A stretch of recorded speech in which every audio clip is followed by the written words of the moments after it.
Hello, problem solving का, root cause analysis का एक और बड़ा प्यारा सा टूल बता रहा हूं। This called is not matrix. क्या है क्या नहीं है, ये मैट्रिक्स बनाते हैं और पता लगाते हैं रूट कॉज किधर है, क्या है रूट कॉज, समस्या कहां पर है, फाइन।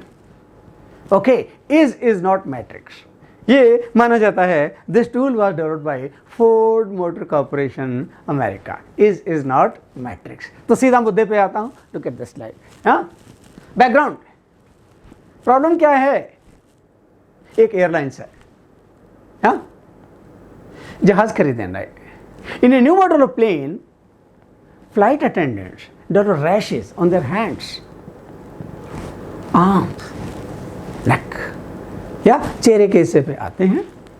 और फिर ये रैशेज केवल उन फ्लाइट में आते हैं जो समुद्र के ऊपर से, पानी के ऊपर से जाती हैं। जो फ्लाइट्स ओवर लैंड हैं, जैसे दिल्ली अहमदाबाद, दिल्ली चंडीगढ़, दिल्ली चेन्नई, हाँ फाइन, कुछ नहीं होता। लेकिन दिल्ली मुंबई समुद्र के ऊपर से घूमती है, वाह, रैशेज आते हैं। क्यों होता है ऐसा? प्रॉब्लम सॉल्वर को बुलाएगा, उसे बताएगा कि भाई देखो, ऐसे कोई महान रैशेज नहीं है, 24 घंटे में अपने आप ठीक हो जाते हैं। लेकिन और सभी को भी नहीं आते, कुछ को आते हैं, कुछ को नहीं आते। और जो पुराने जहाज़ हैं उनमें नहीं है। ये समस्या सिर्फ नए प्लेन्स के अंदर है। बोला हमने अपने लेवल पे प्लेन्स में केमिकल्स वगैरह फाइंड आउट करने की कोशिश की, हमें तो कुछ मिला नहीं। प्रॉब्लम सॉल्वर जी, आप आइए बताइए क्या हो सकता है। तो ही क्या, ठीक है, and he went by deductive analysis. ठीक है, क्या किया उसने? पहले तो जिन जिन को रैशेज आते थे उनको बुलाया। हाँ जी, किस किस को आते हैं? मुझे मुझे मुझे मुझे आते हैं। आपकी ड्यूटीज़ क्या है? बोल देखिए, पैसेंजर चेक इन करते हैं, हम उनको सीटिंग में हेल्प करते हैं। Once they are seated we take the physical count.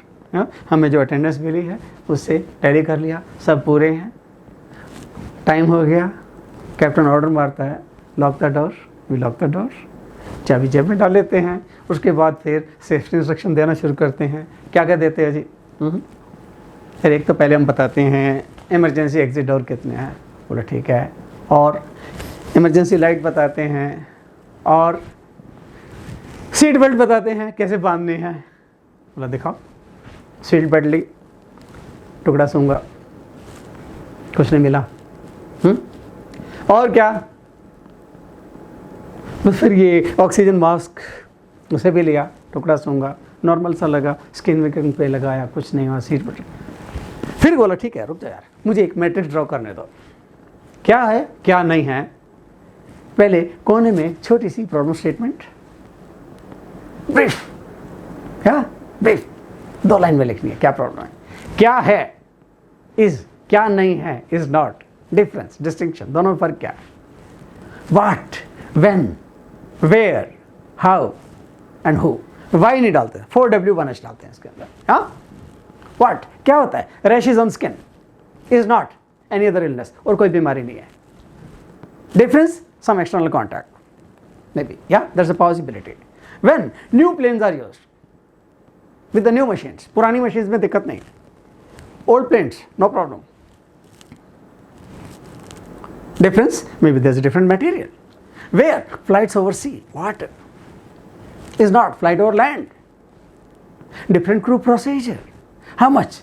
Face, arms, hands, okay, is not other body parts. Something that's coming in contact with this, okay? Who's involved? Some attendants, is not other attendants. Difference, duties. ठीक है, और क्या है तुम्हारे पास?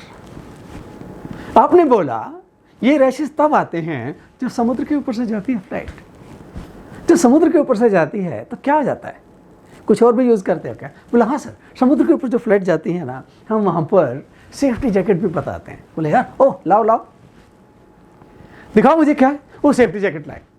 अब जब safety jacket लाए, it was giving some obnoxious smell.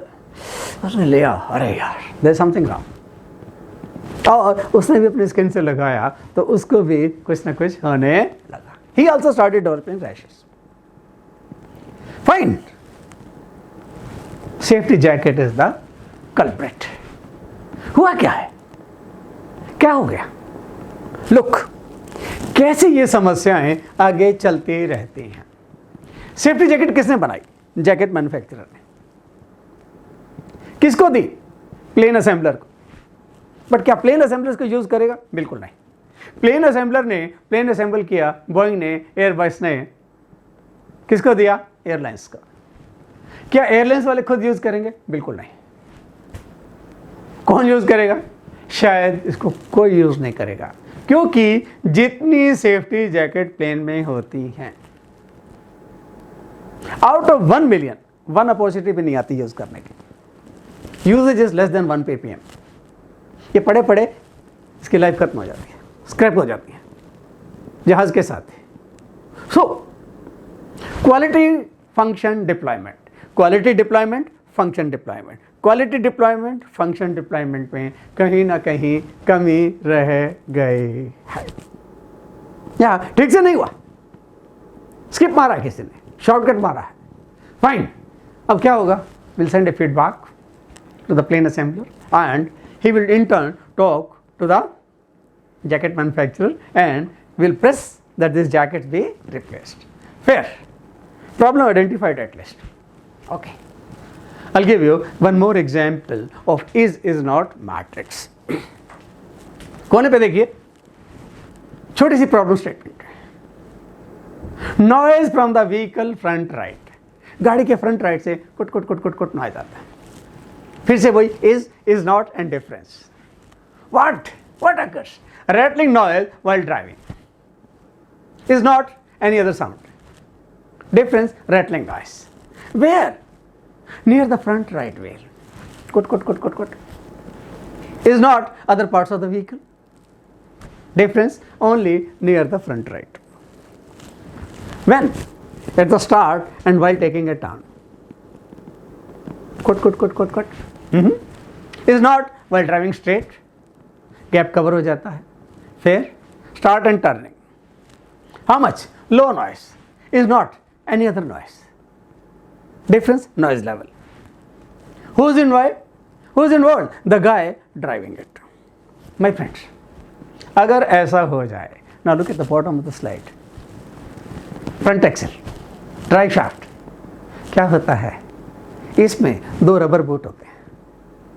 सड़क पे चलते हुए बाई चांस गाड़ी किसी ईंट से, पत्थर से हिट हो जाए और ये रबर बूट अगर कट जाए, डैमेज हो जाए, क्या होता है? इसमें काफ़ी सारी ग्रीज होती है। गाड़ी चलती है सड़क पे, डस्ट होती है, grease will catch the dust, slurry formation होगा, मूविंग पार्ट्स में प्ले आ जाएगी, वेयर आउट होगा। उस प्ले की वजह से क्या होता है? कुट कुट कुट नॉइज आने लगता है। अगर ऐसा हो गया तो आपको या तो फुल शाफ्ट या हाफ शाफ्ट बदलनी पड़ेगी। It depend upon the damage, ये रिपेयर नहीं हो सकता, राइट? तो ये छोटी सी मैट्रिक्स हमें मदद करती है, हेल्प करती है प्रॉब्लम आइडेंटिफिकेशन में। क्योंकि क्या होता है, मुझे बहुत दुख होता है जब जब रूट कॉज एनालिसिस की बात होती है ना, इंडियन इंजीनियर सीधे आंख मीच के वाई की तरफ दौड़ते हैं। मैं बार बार कहता हूं, रूट कॉज आइडेंटिफिकेशन के कम से कम 20 टूल्स अवेलेबल हैं। Please learn all of them. सिर्फ और सिर्फ वाई के भरोसे ना बैठे रहें। Thank you very much.